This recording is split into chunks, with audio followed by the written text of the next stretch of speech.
Olá, bom dia, boa tarde, boa noite. Mais um Exprocast no ar. Aqui você confere entrevistas inspiradoras, dicas de carreira e muito mais sobre desenvolvimento e capacitação de profissionais de jovens talentos. Eu sou Alessandro Sade, superintendente executivo do Expro, e o tema deste episódio é: quais os novos desafios e competências para o aprendizado contínuo e a entrada de jovens no mercado de trabalho? Para falar sobre esse tema, eu estou recebendo aqui Raul Ravales. Muito obrigado, Raul, por aceitar participar. Prazer é meu. Mentor executivo com atuação em estratégia e inovação, modelos de negócios e temas complexos, voltado à criação de novas oportunidades. Também atua como palestrante e professor, sempre orientado a resultados e aberto a compartilhar conhecimentos e aprender continuamente. Bom, vai ser um bom papo. Bom, para começar, eu queria fazer uma provocação. Se você tem uma visão de mundo que ela é voltada para design, inovação, e essa abordagem, ela pode ter uma influência muito poderosa, né, nos jovens, nas pessoas que estão entrando no mercado de trabalho. Como é que essa abordagem sua influencia as suas decisões na ajuda para os jovens que desejam entrar no mercado e desenvolver as competências necessárias nesse momento? Muito bom, Sade. Obrigado pelo convite. E já começou no mundo real, né? A gente está falando necessidade desse jovem. Eu acho que tem pontos cruciais quando a gente fala de inovação, quando a gente fala de tecnologia. Primeiro que o jovem de hoje, ele é nativo digital. Isso é super, hiper conhecido e sabido. Mas a gente não está pronto, muitas vezes, para receber esse jovem no mercado de trabalho. A gente não está pronto para a velocidade de raciocínio que esse jovem tem. Então tem um desafio nosso também de entender qual é a demanda de conhecimento que ele tem que ter, fora o que acontece naturalmente. Então, provocações. Numa lógica de capacitação, estar apto a entender o que esse jovem traz de conhecimento e saber como eu uso isso. Perfeito. Quando a gente fala de agilidade, por exemplo, a gente fala de agilidade, a gente está falando de diversidade de conhecimento. Essa diversidade, muitas vezes, pode ser proveniente desse jovem que vem com um repertório menor do que a gente está discutindo, ao mesmo tempo com a ânsia de descoberta de coisas novas, sem a barreira que a gente tem de já apanhei muito nisso, eu não vou tentar novamente. Perfeito. Agora, eu tenho, não sei se é um preconceito, um viés, assim.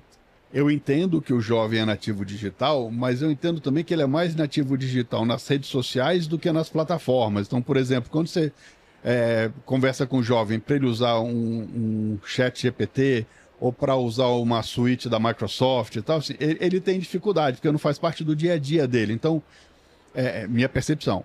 Então, quando você precisa dessas competências digitais mais direcionadas, mais especificamente colocadas, eu acho que ele ainda precisa de uma evolução, de um letramento. Ou é uma percepção errada minha? Eu vou ficar no meio termo. Eu acho que tem uma percepção válida. Eu acho que as plataformas digitais, como foram feitas e como estão válidas hoje, elas são feitas ainda para a gente. Não para esse jovem. Então, ela não tem atratividade de uma rede social. Ela não tem atratividade da navegabilidade que ele possa brincar com aquilo. Então, a gente pede uma coisa que pra gente tem um caminho lógico e a gente estruturou o UX daquela plataforma para isso, que não é o UX desse jovem. Perfeito. Bom, sensacional a sua provocação, porque se você vai olhar os ícones dos documentos hoje, é uma pastinha de papel, né? O íconezinho, onde você colocava o papel impresso. Então, realmente não faz parte da realidade dele, do dia a dia dele, né? Eu já passei por uma situação ridícula de estar com um disquete ainda na mão e um jovem comentar comigo assim: nossa, você imprimiu o ícone de salvar? Não, isso é um disquete, cara. Isso teve 3D. Uso, né? Foi impressora 3D? Não, isso é um disquete. Não, isso foi o inverso, meu caro. Começou assim, né? Putz, sensacional. É um negócio que me pega às vezes. Aqui no Expro a gente lida com esses jovens todos os dias, né? E esses jovens, muitos deles vêm numa situação de vulnerabilidade social, que eles têm menos acesso à tecnologia ou a recursos, mas eles têm a mesma fome de saber, a mesma vontade de entrar no mercado. Talvez até uma vontade até maior, eu acho, Raul, porque ele sabe que ele precisa ter o dinheiro dele, ou que ele precisa ajudar em casa, ou ele quer ter a sua independência e tal. Mas eu sinto esse gap aqui. Como é que ele fala assim, cara, eu não sei como dar espaço. E eu acho que aqui a gente consegue fazer um gancho para a próxima pergunta, né? Que é, tipo, o futuro do trabalho está mudando muito rápido o tempo todo, né? Quais competências você acredita que serão mais valorizadas nos próximos anos? E o que o jovem pode fazer já para começar a desenvolver essas competências e se tornar mais atrativo para as vagas das empresas? fazer uma mini retrospectiva, pensar na lógica nossa do que a gente aprendeu e teve como competência.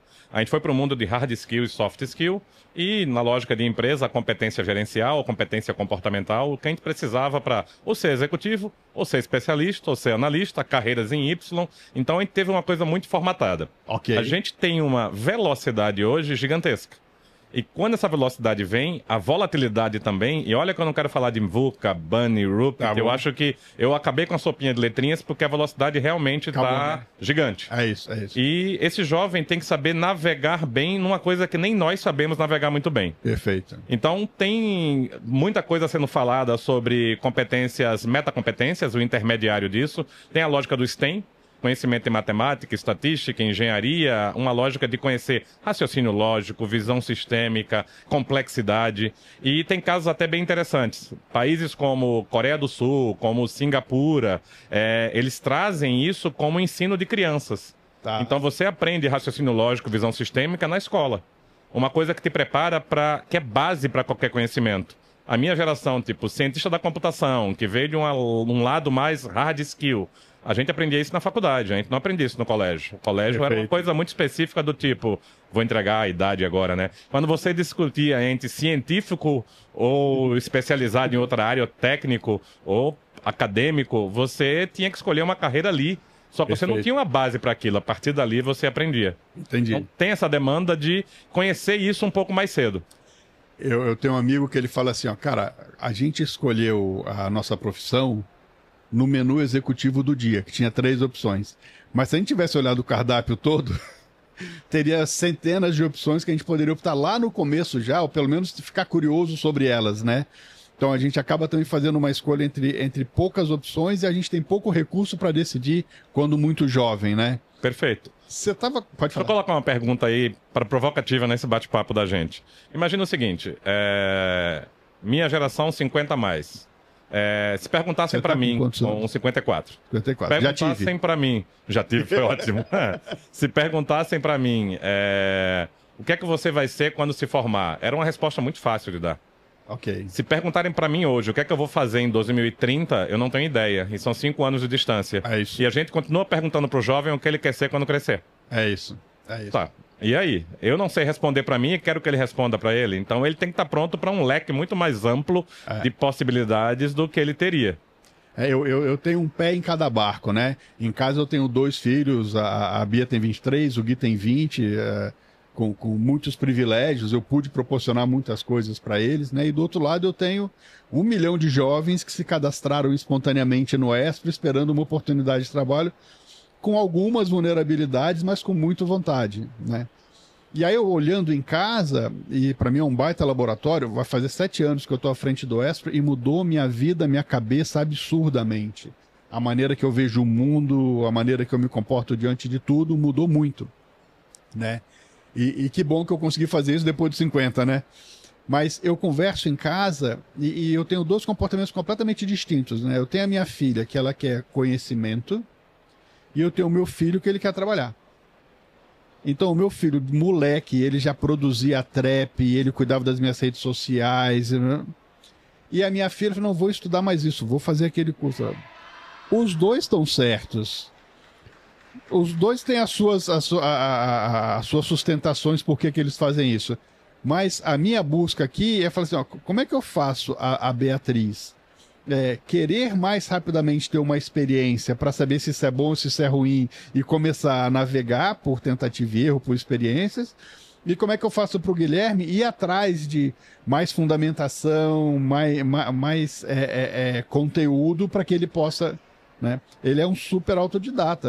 Depois ele fez curso médio técnico de produção de áudio e vídeo, está fazendo publicidade, mas assim, molecote, ele assistia os tutoriais e fazia e tal. E a gente aprendeu a usar tutorial depois, né? Nosso tutorial era um manual desse tamanho. Então, essa mudança assim, que eu vejo, ela está muito casada com essa provocação que você está trazendo. Como é que a gente dá subsídio para que eles possam escolher melhor possíveis caminhos e para que eles entendam que não é um tiro único, né? Não é uma corrida, não é uma corrida de 100 metros, aqui é uma maratona ou Ultraman, né? Porque vai durar a vida inteira, ele vai mudar de profissão várias vezes, ele vai ter que desaprender, reaprender novas coisas e tal. mas tem a ansiedade do jovem, né? Putz, eu quero ir agora, eu preciso já e tal. E isso me traz uma provocação de uma outra pergunta, assim, ó. Você trouxe a questão aqui dos hard skills, né? Assim, tem um negócio também dos soft skills, né? Assim, cara, como é que eu controlo a minha ansiedade? Como é que eu trabalho em grupo? Como é que eu controlo meu tempo? Como é que eu aprendo a interpretar as coisas? Você vê isso também como uma necessidade para o mercado? Sim. E aí teve até uma brincadeira, eu vi ontem aqueles nossos queridos memes de Instagram, que aparecia uma aranhazinha que ela foi mordida por um humano, o inverso do Homem-Aranha. E ela falou, nossa, que legal, agora eu vou ter poderes humanos. Aí depois ela falava, nossa, tô com ansiedade. Então, assim, o que ela trouxe para ela foi ansiedade, né? Sensacional. Eu acho que eles têm uma ansiedade maior que a nossa, no sentido que a gente, apesar de ter ansiedade, a gente tem um repertório de vida que a gente sofre com ela, mas a gente consegue interpretar, às vezes, gatilhos, causas, etc. Perfeito. Tem uma provocação que eu acho que é crítica, que tem que quebrar esse paradigma também. A gente criou um preconceito, e eu toquei, vamos dizer, Raul, tem dados e fatos que falam que não é preconceito, é um conceito. Que fala, a geração nova é difícil de lidar, a geração nova não quer um trabalho específico, a geração... E eu falo, como é que a gente lida com ela? A gente sabe trazer... O que é bom pra mim, não é bom pra eles também. Então, nesse desafio teu, a tua filha querendo um lado mais de acadêmico, de estudo, teu filho querendo mais uma prática. Isso quebra um paradigma básico nosso, que era terminar a faculdade, ter um diploma, se possível fazer um mestrado, e só isso me colocaria no mercado. De repente, ele como técnico pode se posicionar muito melhor que a gente, velho de guerra, que teve uma carreira e tem um lado específico. Mas a preocupação que a gente tem sempre é sustento, pagar o boleto, em colocação no mercado, oportunidade de vida. Outra coisa que a gente tem de paradigma que a gente precisa trazer para um fato de vivência. Quando a gente fala da soft skill, que você puxou um pouco esse lado de... hard skill é a formação que eles fazem pelo tutorial, por exemplo. Mas o soft skill, como é que eles aprendem a lidar com outros? Como é que é esse mundo? Ao mesmo tempo, eu vou trazer uma realidade tech para trazer um bate-papo sobre isso. A gente fala hoje de Web 3.0, fala de DAO, Decentralized Autonomous Organizations, tá? E eu falo, gente, a gente tem o tech para isso, que seria o hard, mas a gente não tem comportamento ainda para uma organização descentralizada. Então a gente está querendo um soft skill onde a gente que passou pela vivência disso não lida bem ainda com soft skill. Geralmente você era promovido por ser um excelente técnico naquilo e você acabava ganhando gestão. E a gente fica balizando isso até hoje para... Então, como é que a gente gera esse convívio? Como é que a gente tem essa troca? Eu acho que tem um desafio deles, tipo, como é que eu me encaixo num mundo onde tem 6 gerações, por exemplo, no mercado de trabalho? Você fez uma provocação linda, Raul, porque eu tive que fazer uma palestra no evento aí e sem querer, eu tropecei numa palestra minha de 10 anos atrás. E essa palestra tinha 3 slides que me chamaram a atenção. Você falou aqui, que é um slide falando assim, de contínuo a gerente. Então, assim, até a década de 70, se você tivesse o emprego, a empresa te levava. Então você entrava como contínuo, para quem está assistindo a gente, contínuo com 45 anos. Boy, né? Ele entra como office boy e se aposenta com 45 anos como gerente, supervisor, sei lá, a empresa desenvolve ele. Depois, a minha geração, um pouquinho antes da minha, tinha que só ter o diploma. Cara, você tem um diploma, você entra. E aí foi evoluindo de você... Se você tiver um bom diploma, você escolhe onde, mas você escolher a empresa pelo benefício. Não, eu vou fazer nessa empresa porque em 3 anos ela paga meu MBA. Com o MBA eu trabalho naquela empresa. Aí você começou a gerenciar a sua carreira. 10 anos atrás, eu estava falando de 30 anos atrás. E o outro slide, eu estava falando que pela primeira vez na história a gente tinha 3 gerações trabalhando na empresa. Hoje a gente tem 5. Uhum.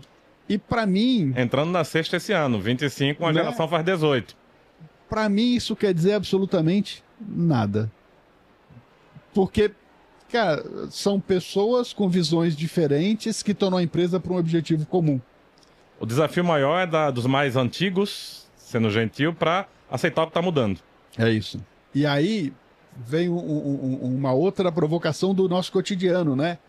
A gente está vivendo aqui um movimento, desde depois da pandemia, todo mundo ainda usando o home office, e as empresas de tecnologia trazendo os caras de volta para o trabalho 100% presencial lá nos Estados Unidos. e não tem um negócio definido, né? Na minha visão, vai muito de acordo com a cultura da empresa. Como você falou, a gente não está pronto ainda para viver a empresa descentralizada, né? Uhum. Então, cara, para eu ter uma empresa descentralizada, eu tenho que ter uma cultura muito forte. Eu tenho que ter uma maturidade dos colaboradores muito forte. Eu não consigo ter uma maturidade forte com uma geração que está entrando no mercado, cheio de vontade de fazer coisas, cheio de perguntas, cheio de curiosidade, querendo ajudar. Cara, é o oposto da maturidade. Eu preciso dessa provocação, do fresco, né? Para fazer o equilíbrio com quem tem mais cicatriz, como a gente, não vai por aí não que dá choque. Exatamente. Né? Então, eu entendo que aí você trouxe uma contextuação teórica do que a gente está vivendo no dia a dia hoje. Está todo mundo sentindo na pele, né? A gente atende as principais empresas do Brasil, com programa de aprendizagem, estágio, e a gente conversa com os RHs. Todos têm esse problema, esse desafio, né? Eu tenho uma antítese sobre essa situação. Vamos lá. Um caso específico, eu sou empresário também, sou sócio de uma consultoria de estratégia e inovação, sou sócio de uma empresa que trabalha com Deep Tech dentro do Porto Digital em Recife. E na empresa de Deep Tech, a gente passou por um caminho contrário. Eu brinco que meus sócios têm 23 e 24 anos. Tá bom. Então eu faço aquela brincadeira sempre, podiam ser meus filhos. Claro. E eu tenho uma equipe que vai entre 18, 19 a 23. Tá bom. São 20 pessoas, 22 pessoas no time. E eu tive que ampliar o escritório porque meu time pediu escritório. Não quis ficar no home office. E eu perguntei, legal, eu faço. Super feliz. Se vocês querem um local de trabalho, eu disse, mas me fala o que é que tá diferente para vocês. A gente trabalha com muita tecnologia de ponta. Então, eu não quero entrar no Discord e no Slack para tirar uma dúvida. Eu quero puxar a cadeira do meu amigo e ele olhar o código comigo e ajudar a desenvolver. Eu quero um ambiente lab para mim. Eu não quero ficar no home. Então, assim, eu acho que é muito daquela adaptabilidade. A escolha foi deles, não foi nossa. Perfeito, perfeito. Mas olha só, olha que prova de maturidade. De chegar e falar, cara, a gente quer isso por causa disso para tal resultado. Isso para mim é uma prova. Eu brinco que quando pragmatismo. Né? Eu brinco quando a gente vai conversar, pessoal. Tem um meme no Espro que é uma fotinho minha e um balãozinho escrito, tive uma ideia. E toda vez que eu tenho ideia, o pessoal sabe que eu vou dar trabalho para eles, né? Então, nos planejamentos estratégicos, eu me comprometo com o número de ideias por ano. Só posso ter 5, tive uma ideia. Não posso passar disso. Eu me comprometo pelo número de ideias por ano, né? A gente aqui busca essa atitude, né? Essa maturidade. Então, toda vez que alguém vai trazer alguma coisa, ele tem um slidezinho que é um 5W2H, uma tabelinha. Perfeito. Você vai propor alguma coisa, e eu tenho que preencher também. A minha ideia tem que ser preenchida.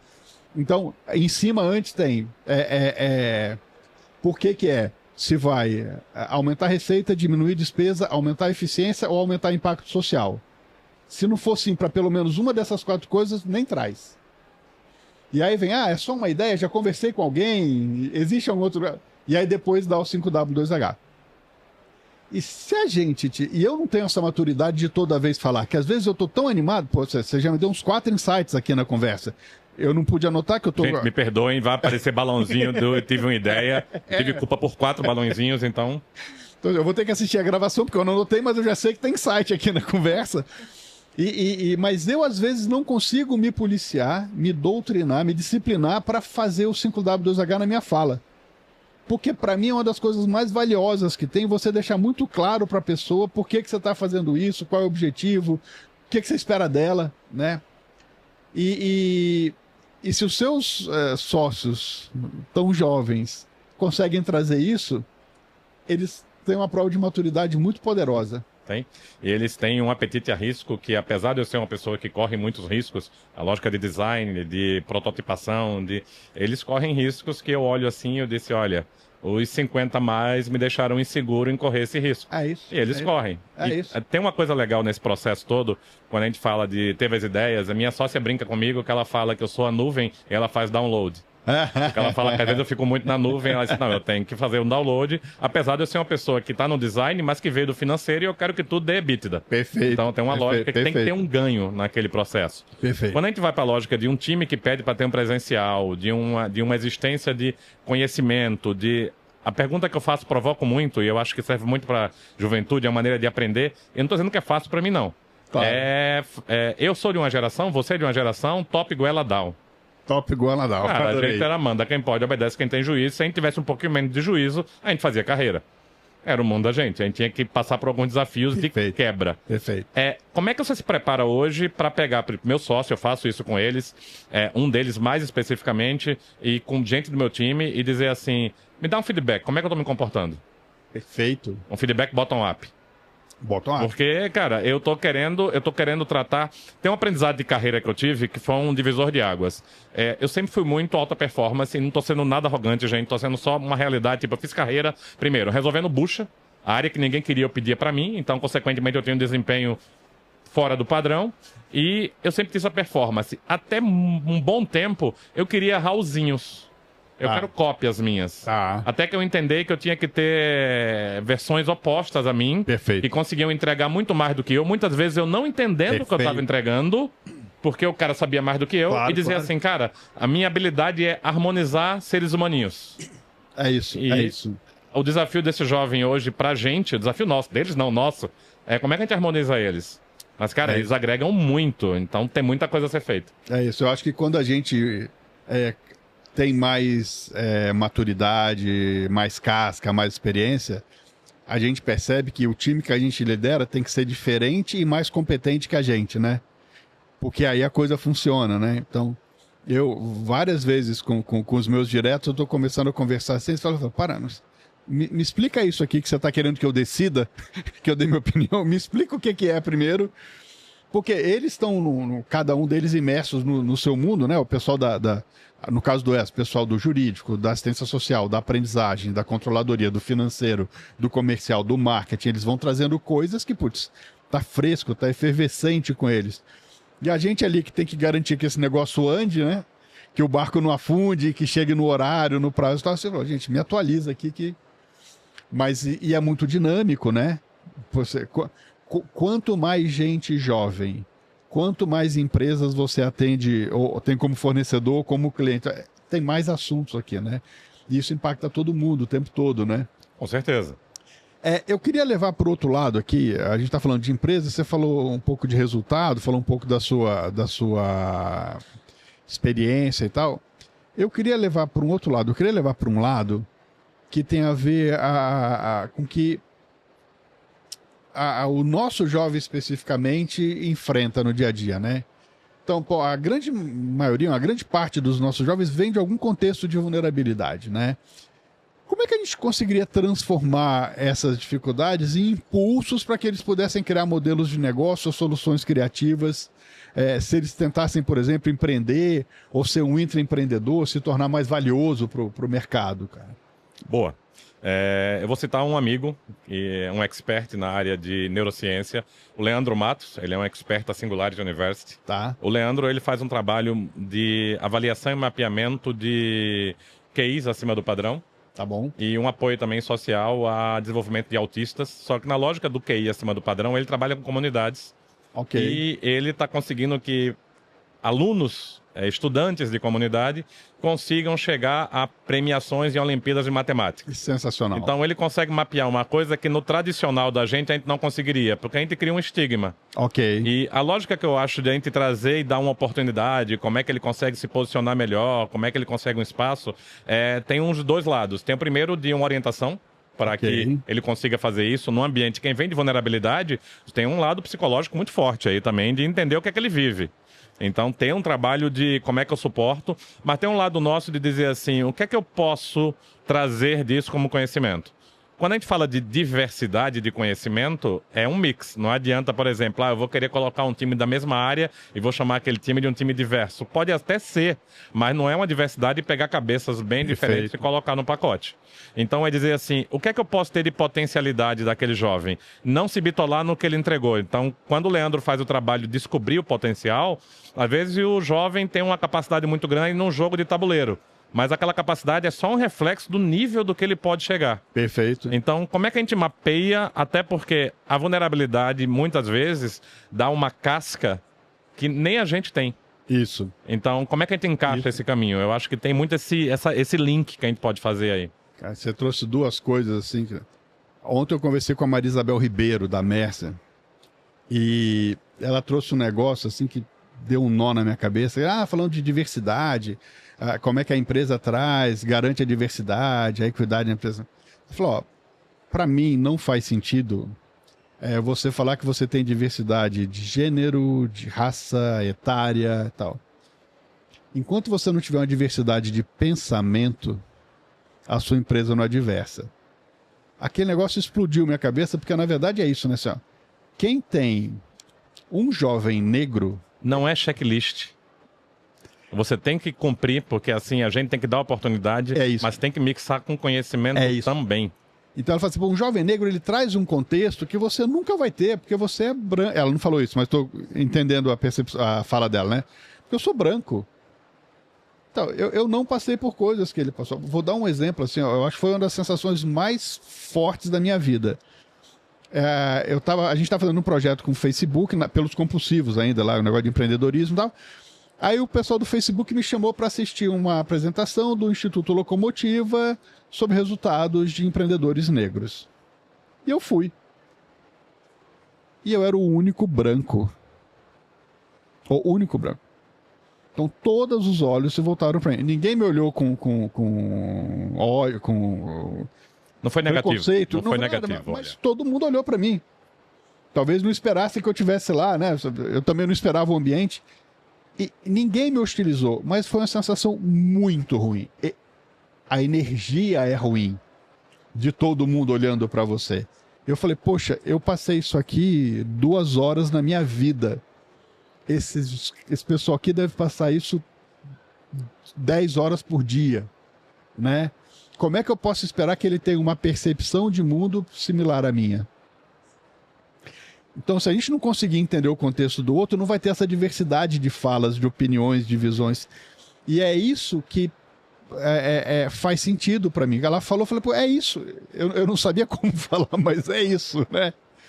E você estava falando de altas habilidades, né, dos jovens. Então, a gente tem uma parceria com o Instituto Rogério Steinberg, do Rio de Janeiro, que trabalha com jovens com altas habilidades. E eu sempre tento estar próximo das turmas, né, para conversar com jovens, para entender e tal, porque eu fico muito distante, né, a superintendência é muito longe da ponta, né.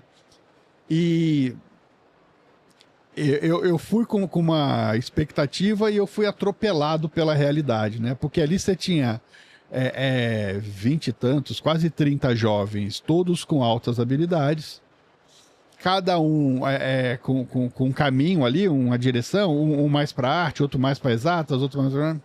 Cada um com seu perfil. Cada um com seu perfil. E ali a gente estava trabalhando bastante soft skills de relacionamento pessoal, social...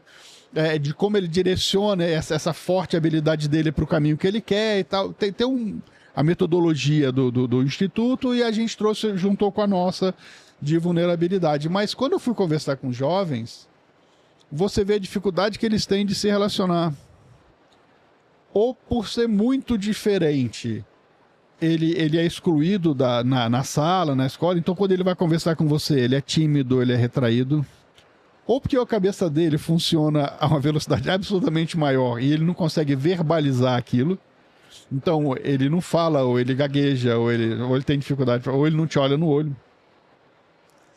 E eu fui esperando Harvard, né? Não, os caras são articulados, são não sei o quê. Não, peraí, cara, é uma outra coisa. Esse cara, ele é super especial, mas ele ainda não estava no ambiente onde todas essas características podem aflorar mais. Perfeito. E aí, quando você fala dessa iniciativa, como é que é o nome do professor? É o Leandro Matos. Essa iniciativa do Leandro Matos, que eu vou querer tomar um café com ele. Farei a conexão com prazer. É isso, né? É como você dá condição para que cada um se desenvolva, desabroche do seu jeito, na sua direção, na sua velocidade. Porque tem outra coisa também, né? Assim, tem uma expectativa da empresa de chegar num determinado lugar, né? E eu brinco com o meu time, eu falo assim, eu não negocio o destino. O caminho você pode fazer o caminho que você quiser. O como é seu.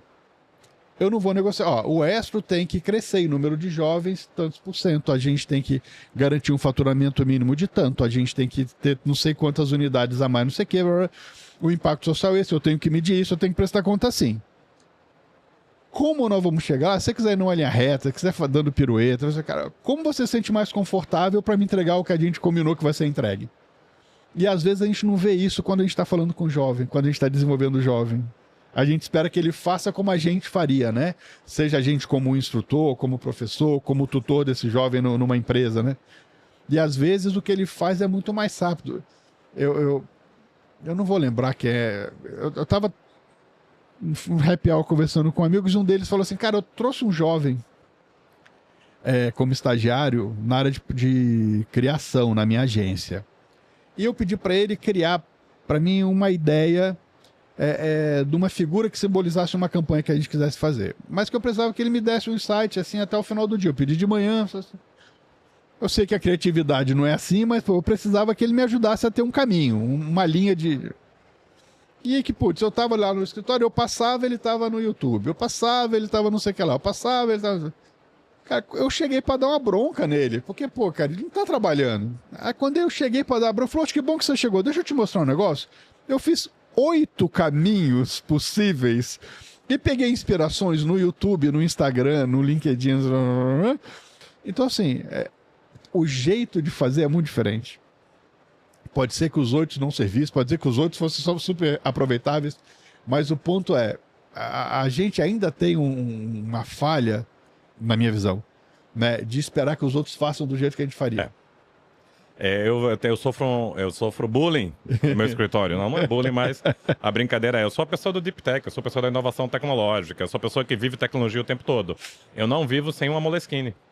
Isso. Eu não consigo criar uma ideia sem rafiar primeiro, sem fazer o desenho do que é aquela ideia. O fluxo vem, e aí o lado engenheiro se manifesta, é papel milimetrado. Perfeito. Eu preciso ter um norte em cima daquilo. Eu acho que tem uma coisa de trabalhar pelo resultado que vai ser entregue e não pelo processo. Tu falou uma coisa interessantíssima. Tu trouxe que tu deixa o time livre para fazer como ele quer fazer. E o resultado vem. E é uma coisa interessante, é que você incorporou no teu negócio propósito. Isso. Ninguém vai fugir do propósito, sabe a entrega que tem que dar. Isso. E o mundo real da gente, a lá Nelson Rodrigues, os boletos sempre vencem, eu tenho que pagar a conta, tenho que dar resultado, eu tenho que transformar o mundo. O que é que eu vou entregar e como é que eu chego nisso? Muitas vezes a ideia... muitas vezes não, boa parte das vezes a ideia diversa é que traz isso para resultado. Porque o que eu fazia antes não serve mais hoje. É isso. Você trouxe um negócio, eu ri aqui quando você falou do Moleskine, que eu acabei de entregar meu Moleskine pra gente começar a gravação, mas diferente do seu, eu não uso pauta nem milimetrado. Tem que ser limpo, livre. Eu só uso o Moleskine livre. Fazer download de você deve ser um pouco mais difícil. O download não é tão complexo. O seu mais estruturado. As pessoas sabem que meu raciocínio é caótico. Mas assim, é engraçado como é que a gente constrói a maneira de fazer o download das nossas ideias no papel, né? E é engraçado que eu percebi isso dando aula. Quando você vai pro Flipchart, você começa a construir ali, explicar, não sei o que, tal. Eu falei, pô, isso é melhor pra mim, pô. Aí eu desse dia que caiu a ficha pra frente, que tem uns bons 30 anos, eu parei de usar tudo pautado. Tudo meu é limpo. O papel é limpo, o Moleskine é limpo e tal. Tanto que às vezes eu ganho um Moleskine lindo, mas ele é pautado e eu dou de presente pra alguém. Desculpa. A gente está caminhando para o final, mas eu queria tentar pensar um pouquinho mais da sua experiência na Singularity, que, para quem está de fora, tem a percepção de que é um lugar muito rico em troca de ideias, em provocações, né, na ajuda do desenho de um futuro possível aqui, né? Aqui no terceiro setor, como você falou, assim, o propósito é muito claro. Assim, nas nossas pesquisas de clima, o propósito é sempre lá em cima. Está todo mundo apaixonado pela causa, pelo estro, pela entidade, né? Mas como a gente está no movimento, a minha missão aqui como superintendente é fazer o estro, fazer uma transição de estatal para startup. Perfeito. Né? Então, assim, do carimbo para assinatura digital, do modelo engessado para o modelo com governança mais flexível, e assim vai. Então, o terceiro setor sofre quando fala de gestão de meta de acompanhamento, né? E a minha bandeira, inclusive quando eu falo em reuniões do segmento, eu falo, cara, o terceiro setor ele é sem fins lucrativos, mas ele não é obrigado a dar prejuízo. Ele tem que gerar muito dinheiro. Ele tem que gerar muito dinheiro para reinvestir. para virar Acho que o desafio é mais crítico ainda de capacidade de sobrevivência. É isso. Ontem eu fiz uma palestra aqui e falei das dificuldades do terceiro setor. Porque às vezes você vê uma assistente social ou um professor que são muito bons naquilo e são engajados e montam uma entidade social, mas não conseguem para frente porque não sabe registrar, não sabe desenvolver, não sabe estruturar, não sabe gerenciar, não sabe vender, né? Então eu queria que você trouxesse um pouquinho para a gente de como é esse ambiente na Singularity, como é que são as provocações lá para quem está ouvindo, até para que queiram conhecer mais. Perfeito. Se é que existe alguém que nunca ouviu falar na Singularity, né? Vamos lá. Na Singularity eu sou professor convidado da Singularity. O Leandro, que eu citei, é expert. O Cavallini também é um expert, que tem um livro sobre adolescência, então é interessante até a maneira que ele aborda, que foi baseado na filha dele, o que ele cria em cima daquilo. A Carla Chepo, que é neurocientista também, e é bem conhecida no mercado também por essa abordagem. Acho que a Singularity traz um acesso mais livre à lógica de exponencialidade. Perfeito. Então, quando você aborda isso, ela consegue traduzir para o lado executivo exatamente o que exponencialidade... Exatamente é muito radical, mas como a gente consegue lidar com isso de maneira mais direta, conviver bem. O Peter Diamandis, quando fez a provocação inicial da fundação, da criação, trouxe essa lógica de exponencialidade. E que era meio que intangível até 10, 15 anos atrás. Para mim era uma fórmula matemática. Perfeito. E hoje a gente vivencia isso, a gente vê isso. Então a abordagem que vem da Singularity para isso, e aí eu recomendo quem quiser conhecer executivo, mergulhar, fazer um executive program, se jogue, porque vale muito. Eu, como professor convidado, fui aluno. Perfeito. Eu participei de um AP, Executive Program, como aluno, imersão de 4 dias extraordinária, para conhecer uma visão diferente e quebrar o paradigma do executivo sobre esse tema. Perfeito. Então, acho que tem essa amplitude. E ajuda no entendimento do jovem nesse processo, porque é velocidade de mundo. E velocidade de mundo está vindo também dessa lógica de pensar que não é... Semana saiu um guri de 24 anos do Vale do Silício que a Meta comprou a empresa dele e fica aquele negócio eu disse, nossa, então é sucesso. Eu digo, cara, é uma liberdade de pensar sem barreiras que a nossa geração não teve. É isso aí. E a Singularity provoca muito isso. Fala, cara, entrou na era do caos, entrou na era do excesso de conhecimento. Lifelong learning é base de vida. Não é mais tipo, eu tenho a opção de... Não, você não tem. Desculpa. Mas eu não tô fazendo. Não, você tá. Você tá fazendo no YouTube, você tá fazendo... Você só não tiro formal, só não percebeu, mas tá fazendo. A pergunta nossa aqui fora é sobre o significado da palavra bigode. Um bate-papo prévio antes do podcast que a gente foi descobrir a origem e tal, etimologia da palavra, etc. Quando a gente teria isso? Eu até brinquei. Será que na Barça tem? Vou procurar no índice remissivo da Barça significado. Pegando o gancho na sua fala, assim... Mas para ter essa atitude, você precisa ter uma característica muito poderosa hoje, que é a curiosidade, né? Total. Pô, deixa eu olhar aqui, pô, onde é que eu vou achar essa informação aqui? E ela vem, e você vê e tal, e às vezes você acha estranho, vai buscar uma segunda fonte, né? Que é uma coisa importante para essa juventude, né? Ler mais de uma fonte antes de construir a sua visão, né? Não, muito bom, muito bom, muito bom. Bom, eu tenho que encerrar. Você me desculpe, eu tenho que encerrar. Eu queria que você deixasse aqui como as pessoas entram em contato com você, com as suas empresas. Fica à vontade. Perfeito. Obrigado pelo convite novamente. O papo foi muito bom. Esse papo duraria um dia de conversa. Fácil. O trabalho da minha empresa é com consultoria em estratégia e inovação, execução da estratégia, é uma consultoria boutique e uma empresa de desenvolvimento e tecnologia AI. Então, contata a gente. Raul Javales no LinkedIn, na internet, TNVG, de newventuresgroup.com.br. Vocês me encontram, a gente pode trocar figurinha sobre esse e outros temas. Muito bom. Eu recomendo. Bom, encerrando.